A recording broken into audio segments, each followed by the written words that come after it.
the next few videos, I think I'll just be like the talking heads on news. They just read scripts. It's propaganda. They don't know anything. They can't hold a conversation. They constantly have an earpiece in listening because they can't talk about anything. They don't know anything about anything. They just read a script or hear it in their ear and repeat it. So I'm going to be... I got a green shirt on today. It's actually one of the crypto shirts I've got.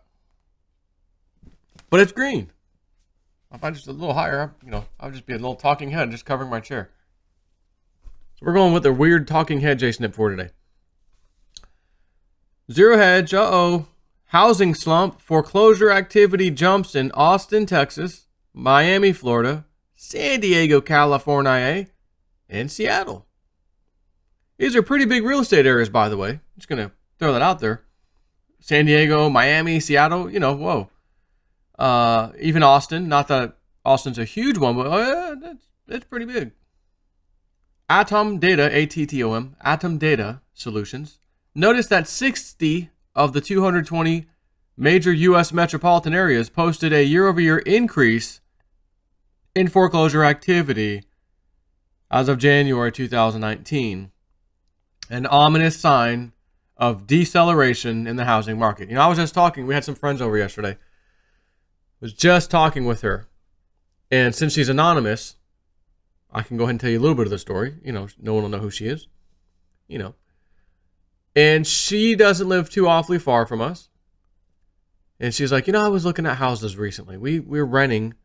They have a nice little piece of land. It has a manufactured home on it. And she's like, we live there so cheap. It's really cheap. It's really cheap rent. She's like, but we live in a trailer, and I was looking at houses recently, and gosh, everything's so high, and I looked, but I really don't know. I said, listen. So I told you, we talked about this before. I said, look, if I were in your situation right now, you don't have to leave, right? They're not kicking you out. No, it's just more or less you're living in a manufactured home, and she's like, yeah, and we could live somewhere nice. Okay. I would be saving every extra penny I get. I would soak up that house living where you are right now as long as I possibly could. Or, which is part of long as I possibly could, I guess you could say, when the housing market takes a big dump, you've got a nice set of cash sitting on the side in which you can now put a hefty down payment, whatever, on a house as the housing crisis hits us. Part 2 anyways, right? The second, everything's cyclical. It's been over 10 years now, right? We're in 2019. The housing issue really started peaking its head around, 2006? It peaked, the market peaked in 05, but the actual problems didn't come for a few years later. But it wasn't many, just a few years later. By 2008, oh my gosh, what's going on, right? 2009, 10, 11 or so was like the prime year, the prime time to buy a house. And I went on to tell her a story, my friend Dave, where he was in, I think he said Michigan with his son at the time, and saw houses, massive foreclosures, blocks of house, like down a street block, just residential areas that every other house. He's like, man, it was for sale, foreclosure, like, whoa. So he's like, yeah, there's a few fixer uppers. He's like, dude, and he may have to correct me, but I think he told me he bought one of these houses for like $20,000. Put another 20 into it, 40, rented it for a while, and then I think market recovered. He went ahead and sold it for like 100 or 120 or something. He did it right. Now he did have cash to do that, by the way. So I don't even know if he had to get a mortgage, but he might have, because I think he was even telling me, like, just even the cost of a mortgage, it still would have been. You still could have made money even with the mortgage on the house, kind of a thing. So I thought that was interesting. So I kind of told her that story, just relayed what my friend David said to me and how there's ways of doing things, but, it does take money to make money. And I'm like, look, you're saving extra money every month because of this situation, right? She's like, oh, yeah, absolutely. Which is not typical of most American households. Most American households, they just pay their debt. That's it. Maybe a little extra, then, oh, my car broke down. Oh, there goes that. Took me 3 months to save up $200. Gone. Needed a front brake job. Gone. See ya. Again, the proof is in the pudding. We are so in debt as a country, and then the whole country, I mean, the whole world is. But hey, we're Americans. Most of us watching this video, I got most of my subscribers are American, you know. We're all in debt. And I was explaining to her, I said, you know what's interesting? Every dollar in your pocket, my pocket, everybody's pocket. If you don't own your home outright, in your vehicles, your cars, basically, and credit card debt, whatever debt you have, basically all your debt, if it's not all paid off, you don't really own it. Well, I'm a homeowner. It says right here, sign here if you're a homeowner. I'm a homeowner. Well, you have a mortgage. Yeah. So in nonsense, stupid, sheeple terms, yeah, you're a homeowner. And the paperwork you sign anywhere that asks if you're a homeowner, you get to say, yes, I'm a homeowner. But you're not really. Do you own the house? No. Ownership means you've paid it in full. You do not, I do not own this house because I'm still making payments on it. I can hear my wife. We could have easily paid it off with the crypto when 2009 it was peaking. I know. Boy, didn't we all wish we did that, right? So we're all waiting for the next rally, the next boom period in cryptos, which I think we still got a little more downward pressure. A little might be a lot more than people think, but anyways, I said, isn't that amazing? So, well, I've got, $2,000 in my bank account, and I've got, how much do you owe on your house? Well, whatever. So you don't have $2,000 in your bank account. That money is money you owe to somebody. Even though you get, it's, like the old Friday movie. It's kind of like it's both of ours. We'll just keep it over at my place. That money's is kind of like it's both of ours. Actually, kind of like it's mine, even though it's really yours, since I owe you money on this house. But we'll just keep it in my bank account. And I can play with it in the meantime. I can buy groceries and I can do stuff. But ultimately, if I don't have money in excess of the things that I have, or quote unquote, supposedly own, then you don't own anything. So every dollar is accounted for. And I said, here's another interesting stat. I said, as you know, typical mortgage is 30 years. People will get houses. Some little issue comes up 10 years into their mortgage. I need to refi. Need the money for something, this or that, whatever. Need to refi. They're refiing you back into a 30-year mortgage. Add another 30 years. You had 10 years taken out. You had a third of that 30 years, the first one, gone. You only owe 20 more years now. Now you owe 30 again. But your payment's a little cheaper and all that you got, So I said, let's just pretend that somebody in this freaking day and age doesn't ever do that in a 30-year period. Doesn't get a home equity line of credit, nothing. Just got a 30-year mortgage, not going to touch it. Just pay it off. I said, think about 30 years, how long of a period of time that is. You're just, look, you're an adult at 30, but not too off. Like, you're just getting out in the world. You may have had kids. Like, you got all these bills. You don't have any damn money. You're 30. Just double that. Just double it. Now you're 60 years old. You should basically be ready to retire. Be honest with you, you should be able to retire in your freaking 50s. No. You're still paying your mortgage from 30 to 30, right? 30 years old to 30 more years of a mortgage is 60 years old. I said, and then what happens? Well, the value of your house has gone up. That's great. And you paid it off, let's say. You've actually paid the damn thing off. Now you're debt-free. You're, for the first time in your life, debt-free, and all the money that you see in your bank is actually yours. Assuming you don't have car payments and anything else like that, right? So I said, what happens? You want to move. You want to move, right? A little bit of riffraff starting to move into your neighborhood. It used to be further out. Now it's creeping in. You know what I'm saying? It happens everywhere. Happens everywhere. Nicer neighborhood starts to turn not so nice. Just years after year, all the next thing you know, it's time to get out of here, honey. Well, guess what? We own our house. It's worth $250,000. We paid $110 for it when we first got it. Yeah, it's worth $250 now. All right, sell it. Move to that nicer, safer, so to speak, area you were looking at. Oh, those houses are $400,000. Those houses are 400. It's kind of a little, a little bit bigger than the house we have now, but we don't really need that much. Oh, we don't have the kids anymore. Well, yeah, we could downsize. Okay. Let's go to the nicer area, but smaller house. Oh, that's $350,000, $325,000. We only get $250 for our house. I got to go get an effing mortgage for whatever it is, $100,000 or whatever. While everyone else, $300,000-$400,000 mortgages. So you're still better, but you're going back into debt again because you moved. And he didn't really want to move. It's just that the neighborhood kind of changed over the years. And, Section 8, the government allowed Section 8 to come in over there. So now Section 8 moved in and they're getting partially paid for by the government. Well, I got to pay my effing bills 100%. And so do you. And I'm not liking what's going on here. We got to get out of here. Isn't that amazing? That's why we all want our cryptos. And look, I'm willing to wait years. I mean, let's be real. Should anybody be able to get rich quick in a year or two? Like, honestly, a whole bunch of people? No.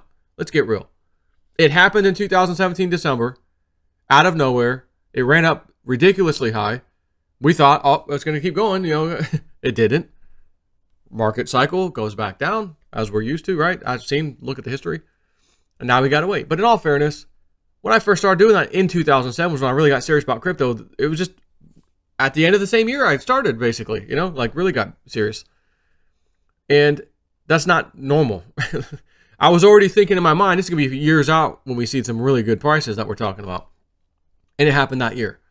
So we all hope these prices go way high, cryptos, so that we can not have to deal with this crap that everybody else has to deal with. And not only can I pay my house off, but I can buy 1, 2, or 3 more for my family who might need them because they're in a crappy situation right now, etc. So let me finish this article. It's a little short, not real long. According to the report, the hardest hit areas in January include Orlando, Florida. Orlando, Florida. The hardest hit. And isn't Orlando one of the biggest areas population-wise? I know Miami's huge too, but yeah. But remember, hold on. What was one of those cities they said earlier in the title? Oh, Miami. I'm going to Miami. Na na na na na na. Remember that song from Will Smith, The Fresh Prince? Not going to Miami. Not going to Orlando. According to this report, the hardest hit areas in January include Orlando, Florida, up 72% year over year foreclosures. This isn't a good economy, right? Best numbers we've ever seen. Everyone's got jobs. Minorities got jobs, which I appreciate. I appreciate that, Mr. President. And I know he's not responsible for any of this, for sure. But he's at least trying to fix it and has done well in that regards. But is he going to be able to do some kind of policy to make housing come back down to reality? Is he going to be able to make some kind of policy to where we go back down to a 10-year mortgage like at the turn of the century, where you put 50% down on your house and you pay it off in 5 to 10 years? That was normal. Not anymore. 30-year mortgage is the new norm. And like I said the other day, the new norm is going to be 10-year car payments. Need a new car? 10 years. I was talking to a guy at one of my favorite pizza places, and they got good Phillies there too the other day. And I've got a Jeep, and I'm selling my Tahoe. I will be selling my Tahoe in the near future. And I've realized going out to the Southwest U.S., Jeep, doing the things that I want to do, exploring and stuff, need a Jeep. So bought a 10-year-old Jeep, 2009. Right? Could I go buy a brand new one? Yeah. Debt? Yeah. Could. Am I? Hell no. No thanks. Try to do this in the smart way. So I got a Jeep. I go get the food, and the guy's like, "Oh, you're not in the Tahoe? What? You got a Jeep now?" He's like, "Man, that's pretty nice. I mean, let's go there and check it out." So we walked out there, and actually, that was when I was doing that video where you saw the clouds behind me off the mirror, the window. That was that day. And we were talking a little bit about it, and oh wow, good man. He's like, his son's got one, he loves it, blah blah blah, cool. I'm like, yeah, I've never owned a Jeep, never really wanted to own a Jeep, but now that I got it, I kind of like it, but it's more or less I need it for some of the exploring and stuff I do in some other states. But he got to tell me, he's like, oh, I got that Mercedes recently, a nice Mercedes. It was also used, a 2014. 2014. He goes, you know what I picked that up for? How much? $42,000.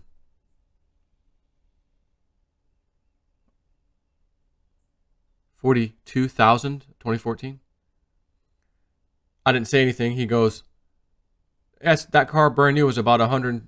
I forgot what he said, 120 or 130,000. It's probably around 130 to 40. Because I remember in my mind saying, man, wow, this thing lost 4 times its value in just a few years.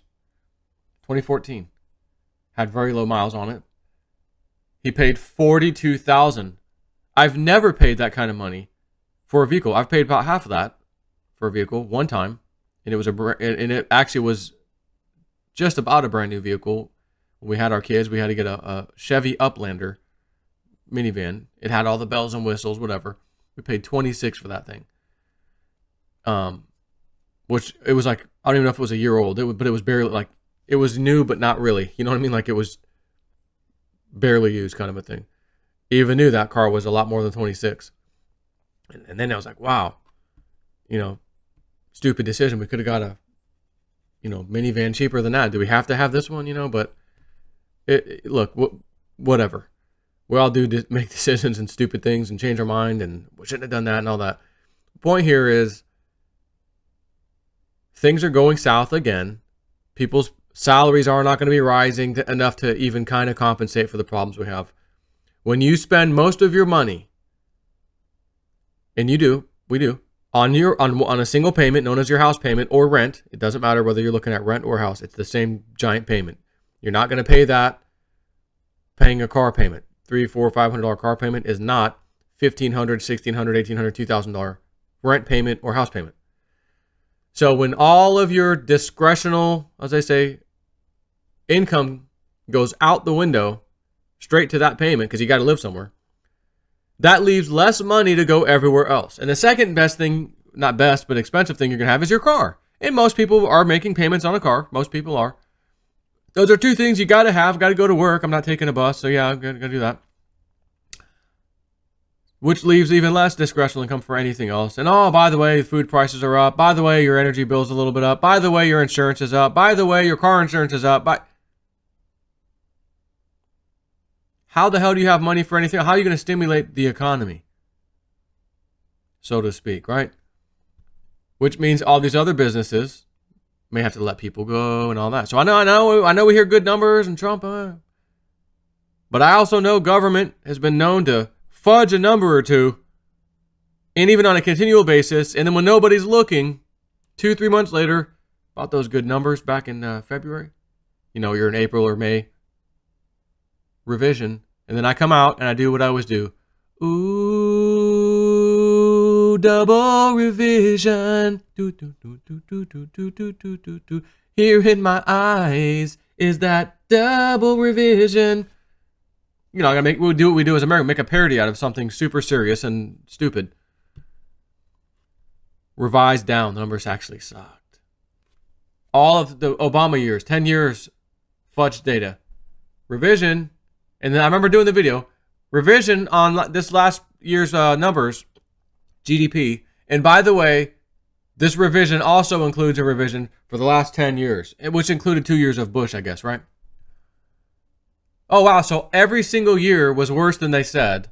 And you're just now catching up to a 10-year revision. You could go back 10 years and not catch that year after year after year after year after year after. Oh, he's leaving now? Now go with the real numbers. And they were worse than terrible. The GDP in this country, last 10 years, prior to Trump, I'm saying. I can see Trump's helping. The numbers will increase. They will be better under Trump. But we still have the same underlying problems under Trump that are out of his control, out of everyone else's president's control as well. But at least this guy is freaking trying. And here's some proof in the pudding. Orlando, Florida bankruptcies or foreclosures. Year over year, up 72%. Austin, Texas, not far behind, 60% year over year. Miami, Florida, 41%. San Diego, only 12%. In Seattle, only 10%. Again, in a single year. What about this year to next year? What about the year after that, 2020, 21? Across the U.S., a total of 29,382 U.S. properties started foreclosure proceedings in January, which is up more than 4%. This is the whole U.S., not just those high-populated states or cities that I told you about. This would be like everything, right? Across the U.S., a total of 29,384 U.S. properties started foreclosure proceedings in January, up more than 4% from the previous month and 2% from January 2018. January marked the second consecutive month with a year-over-year increase in foreclosure starts. More than 24 states, including Washington, D.C., posted annual increases in foreclosure starts. States with the highest activity include Florida, and Florida by itself up 91% year over year. We need those people up north who are tired of getting snowed out, rained out, flooded out, whatever, to come down, right? I'll just keep telling you, Florida may not have too bad of a real estate problem. Now, that doesn't count for the people losing their houses. That has nothing to do with those people, right? They have business problems, whatever, lost my job, whatever their issues is. Can't afford 3 cars and a giant McMansion house that I thought I could. I want to keep up with the Joneses, but I couldn't. And now I'm embarrassed. I'm going to walk away. When you could live like our friend, nice piece of land, peace and quiet, in a trailer, manufactured home, living large, cheap, got extra money to spend, no problem. But what do people think about me, right? Because that's what goes through our heads as humans. Everyone else has a house. What are people going to think about me?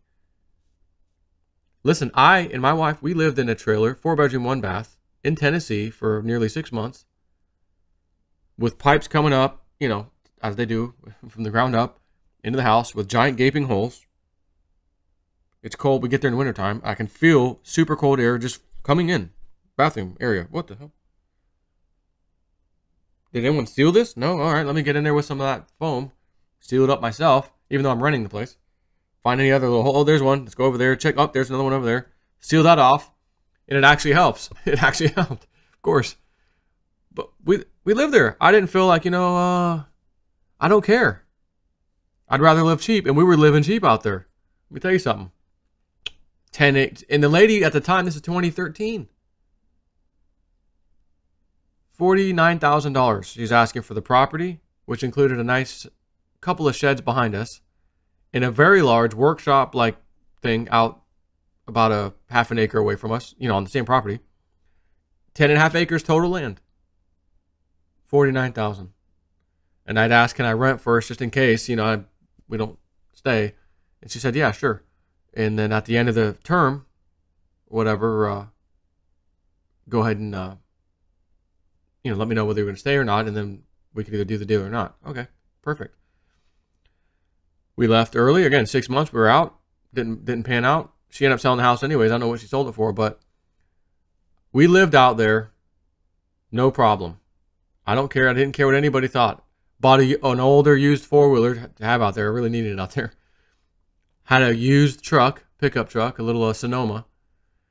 And the wife had an older used Tahoe that we brought up with us.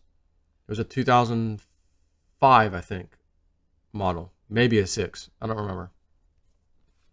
And we just, and we're the only jabronis. Oh, we forgot something at the grocery store. Oh, it's a 45-minute drive into town. Let's go get it. Come back. Next time. Oh, we forgot something again. Let's do that again. Okay, that's getting old. Everyone out there is like, guys, we go grocery shopping like once a month. We get everything we need like once a month. We can't, the gas is too much. Yeah, we're from out of town. We're jabronis, and we're learning our lesson as we go here. Sorry about that, but now we're back into civilization here. So, anyways, so states with the highest activity include Florida up 91%, Texas up 50%. This is all year over year. Washington State, 41%. Hawaii, 31%. And Arizona, 28%. Mortgage companies repossessed 12,228 homes through foreclosure in January 2019, up 18% from the previous month, but down 54% overall from 2018. The report notes that repossessions have moved higher for the 3rd consecutive month, with an overall year-over-year decrease. Zero Hedge readers have been well informed on recent housing market gyrations that could undoubtedly make 2019 one of the worst years for real estate in quite some time. Homeowners are struggling to sell their homes as inventory floods that market, forcing prices lower amid higher mortgage rates. Housing affordability continues to plague millions who have been priced out of starter homes. All this comes as the U.S. is expected to rapidly slow as recession fears soar. And my guy's guy, Cobra Commander, who told him years ago, you want to get out of the housing market. Sell your house. I'm telling you, sell your house, rent for a few years, and you're about to buy a super awesome house for cheap. He knows the guy is a wealthy individual, got his ear on the ground. He's in high finance. I'm going to listen to him. He told me this. Housing market crashed.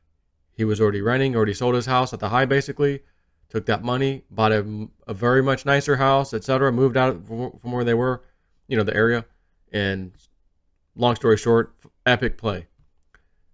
Last year, he was telling me, his guy says 2, maybe 3 years. That's what their data is showing. Housing bust 2.0 is coming.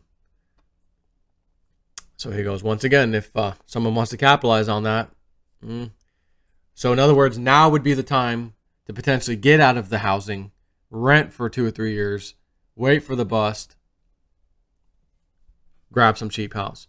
But do most people have the ability to do that and wait and all this stuff? I mean, if you're making a mortgage payment, in theory, you should be able to go rent somewhere, right? I mean, but are people going to actually do it? That's the other question. So anyways, this video's dragged on long enough, and you might be feeling very uncomfortable looking at a bodiless man right now talking to you because of my green shirt. Take care.